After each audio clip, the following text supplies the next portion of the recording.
ನಮಸ್ಕಾರ ಎಲ್ರಿಗೂ. ಜಾಸ್ತಿ ಹೊಡೆದಾಗ ಸಿಕ್ಕಾಪಟ್ಟೆ ಭಯ ಆಗುತ್ತೆ ನನಗೆ. ಫಸ್ಟ್ ಆಫ್ ಆಲ್ ನಾನು ಅಲ್ಲಿ ಕೂತ್ಕೊಂಡಾಗ ಅಂದರೆ ಈ ಸಿನಿಮಾದಲ್ಲಿ 3 ಇಲ್ಲ ಇಬ್ಬರೇ ಸೂಪರ್ ಸ್ಟಾರ್ ಇರೋದು. ನಾನು ಆ್ಯಕ್ಟರ್ ಅಷ್ಟೇ. ನಾನು ಯಾವುದೇ ಕಾರಣಕ್ಕೂ ಅವ್ರು ಮಾಡಿರೋವಂಥ ಕೆಲಸಗಳೇನು ಅಣ್ಣ ಸುಮ್ಮನೆ ಅಣ್ಣ ಅವ್ರು ಮಾಡಿರೋವಂಥ ಕೆಲಸಗಳು, ಅವರು ಕೊಟ್ಟಂಥ ಸಿನಿಮಾಗಳು, ನಾನು ನೆನ್ನೆ ಮೊನ್ನೆ ಬಂದವನು. ನಂದಿನ್ನೂ 10 ವರ್ಷ ತುಂಬಿಲ್ಲ, 6-7 ವರ್ಷ ಆಗಿರೋದು. ಜಸ್ಟ್ ನಟಿಸಿದೆ ಅನ್ನೋ ಕಾರಣಕ್ಕೋಸ್ಕರ ನಾನು ಯಾವತ್ತೂ ಕೂಡ ಈ ಸಿನಿಮಾದ 3ನೇ ಸೂಪರ್ ಸ್ಟಾರ್ ಅಲ್ಲ, ಇಬ್ಬರು ಸೂಪರ್ ಸ್ಟಾರು, ನಾನೊಬ್ಬ ನಟ ಅಷ್ಟೇ. ಅಂದರೆ ಅದರಲ್ಲಿ ಯಾವುದೇ ಇದಿಲ್ಲ. ನನಗೆ ಪ್ರತಿ ಸಲ ಹೇಳಿದಾಗ ನಂಗೆ ಒಂಥರ ನಾಚಿಕೆ ಆಗೋದು, ಒಂಥರ ನಿಜ ತಮಾಷೆ ಅಲ್ಲ, ನಿಜವಾಗ್ಲೂ ಆಕ್ವರ್ಡ್ ಅನ್ಸುತ್ತೆ. ಯಾಕಂದರೆ ನಾನು ಶಿವಣ್ಣ ಮತ್ತು ಉಪ್ಪಿ ಸರ್ ಇಬ್ಬರ ಹತ್ರನೂ ಹೇಳಿದೆ, ನನ್ನ ಭಾಗ್ಯ ಅವ್ರ ಮಧ್ಯೆ ಕೂತ್ಕೊಂಡು ಅವರು ಆನ್ ಸ್ಕ್ರೀನ್ ಬರ್ಬೇಕಾದ್ರೆ ವಿಸಿಲ್ ಹೊಡೆಯೋದು, ಇದು ನನ್ನ ಭಾಗ್ಯ.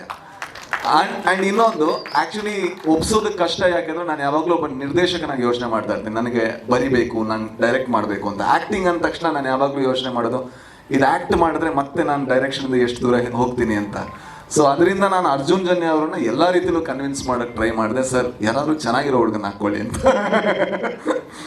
ಆದರೆ ಇವತ್ತು ಅವ್ರು ನನ್ನನ್ನು ಒಪ್ಕೊಂಡಿದ್ದು ನನ್ನ ಭಾಗ್ಯ ಅಂತ ಅನ್ಕೋತೀನಿ. ಯಾಕಂದರೆ ಒಬ್ಬ ಕನ್ನಡಿಗನಾಗಿ ಒಂದು ಒಳ್ಳೆಯ ಕನ್ನಡ ಸಿನಿಮಾ ಬರಬೇಕು, ಆ್ಯಂಡ್ ಅದನ್ನು ನಮ್ಮವ್ರು ನೋಡಬೇಕು, ಜೊತೆಗೆ ಹೊರಗಿನವರು ನೋಡಬೇಕು, ಇದು ನಮ್ಮ ಸಿನಿಮಾ ಅಂತ ನಾವು ಎದೆ ತಟ್ಕೊಂಡು ಹೇಳಬೇಕು ಅನ್ನೋವಂಥ ಸಿನಿಮಾಗಳನ್ನು ನೋಡಬೇಕು ಅಂತ ಬಹಳ ಆಸೆಯಲ್ಲಿರುವಂಥ ಒಬ್ಬ ಪ್ರೇಕ್ಷಕ ನಾನು. ಆ್ಯಂಡ್ ನಾನು ಇವತ್ತು ಈ ಟೀಸರ್ಗಿಂತ ಮುಂಚೆ ಅರ್ಜುನ್ ಸರಿಗೆ ಫೋನ್ ಮಾಡಿ ನಾನು ಹೇಳಿದ ಒಂದೇ ವಿಷಯ, ಸರ್ ನೆಕ್ಸ್ಟ್ ಸಿನಿಮಾ ಏನಾದರೂ ಬೇರೆ ಲ್ಯಾಂಗ್ವೇಜಲ್ಲಿ ಡೈರೆಕ್ಟ್ ಮಾಡಿದ್ರೆ ನೀವು ಮತ್ತೆ ಸರಿ ಇರಲ್ಲ, ಕನ್ನಡದಲ್ಲೇ ಮಾಡಬೇಕು ಅಂತ. ಅದು ಯಾಕೆ ಹೇಳಿದೆ ಅಂದರೆ, ಅವರಲ್ಲಿ ಒಬ್ಬ ಶ್ರೇಷ್ಠ ನಿರ್ದೇಶಕನನ್ನು ನಾನು ನೋಡಿದ್ದೀನಿ. ಅಂದರೆ ಅವ್ರ ಬಗ್ಗೆ ಸ್ವಲ್ಪ ಮಾತಾಡ್ತೀನಿ. ಏನಂದರೆ, ಒಂದು ಸಿನಿಮಾದಲ್ಲಿ 60 ಪಾತ್ರ ಇದ್ರೆ ಆ 60 ಪಾತ್ರಕ್ಕೂ ಡಬ್ಬು ಮಾಡಿ ಅದನ್ನ ಫೈನಲ್ ಮಾಡಿ ಅದಕ್ಕೆ DTS ಮಾಡಿ ಬೇರೆಯವರು ತೋರಿಸುವಂತ ಒಬ್ಬ ಹುಚ್ಚ ಭೂಮಿ ಮೇಲಿದ್ರೆ ಅದು ಅರ್ಜುನ್ ಜನ್ಯ ಮಾತ್ರ. ಯಾಕಂದ್ರೆ ಯಾರಿಗೂ ಸಾಧ್ಯ ಇಲ್ಲ ಸರ್, ಇಂಪಾಸಿಬಲ್. ಒಂದು ಪಾತ್ರಕ್ಕೆ ನಾವು ಡಬ್ ಮಾಡಿದ್ರೊಳಗೆ ಸುಸ್ತಾಗಿ ಹೋಗಿರ್ತೀವಿ. ನಾನು ಅವ್ರ ಸ್ಟುಡಿಯೋಗೆ ಹೋಗಿ ನೋಡಿದ್ರೆ ನನ್ನದೊಂದು 2 ಸೀನ್ ಬಿಟ್ಟಿದ್ರೆ ಯಾಕಂದ್ರೆ ಜಾಸ್ತಿ ಕಿರ್ಚಿದೆ ನಾನು ಅದಕ್ಕೋಸ್ಕರ. ಬಟ್ ಎಲ್ಲ ಸೀನ್ಗಳ ಎಲ್ಲ ಪಾತ್ರಗಳು ಯಾವ ಥರ ಮಾತಾಡಬೇಕು, ಯಾವ ಟೋನಲ್ಲಿ ಇರಬೇಕು, ಇಷ್ಟು ಹುಚ್ಚು ನಾನು ನೋಡಲೇ ಇಲ್ಲ. ಜೊತೆಗೆ ಈ ಸಿನಿಮಾ ಆಗ್ತಾ ಇರಬೇಕಾದ್ರೆ ಆಗ್ತಾ ನನಗೆ ಭಯ ಆಗಕ್ಕೆ ಶುರು ಆಯಿತು. ಇದು ಚೆನ್ನಾಗಿ ಆಗ್ತಾ ಇದೆ ಗುರು, ಏನಾದರೂ ಸ್ವಲ್ಪ ಅವಸರ ಮಾಡಿದ್ರೆ ಹೆಂಗೆ ಅಂತ. ಆಮೇಲೆ ಇನ್ನೊಂದು ಲೇಯರ್ ಆ್ಯಡ್ ಆಯಿತು, ಅದು ಇನ್ನೂ ಚೆನ್ನಾಗಾಯಿತು. ಆಗ ಲಾಸ್ಟಿಗೆ ಹೇಳಿದೆ, ಸರ್ VFXಗೆ ತುಂಬ ಟೈಮ್ ಬೇಕು, ಆಯ್ತು ಸರ್ ಮಾಡೋಣ ಅಂತ. ಸಿನಿಮಾ ಹೋದ ವರ್ಷ ಮುಗ್ದಿದೆ, ಬಟ್ ಈ ವರ್ಷ ರಿಲೀಸ್ ಆಗ್ತಾ ಇದೆ.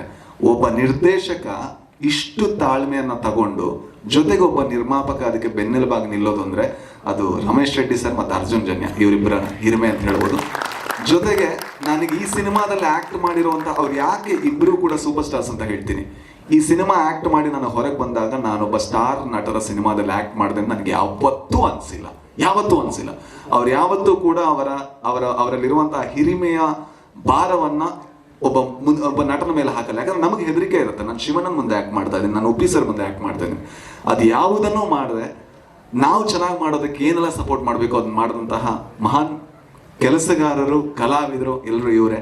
ಥ್ಯಾಂಕ್ ಯು ಸೋ ಮಚ್ ಅಣ್ಣ, ನನ್ನನ್ನು ಸಹಿಸ್ಕೊಂಡಿದ್ದಕ್ಕೆ ಆ್ಯಂಡ್ ನನಗೊಂದು ಅವಕಾಶ ಕೊಟ್ಟಿದ್ದಕ್ಕೆ.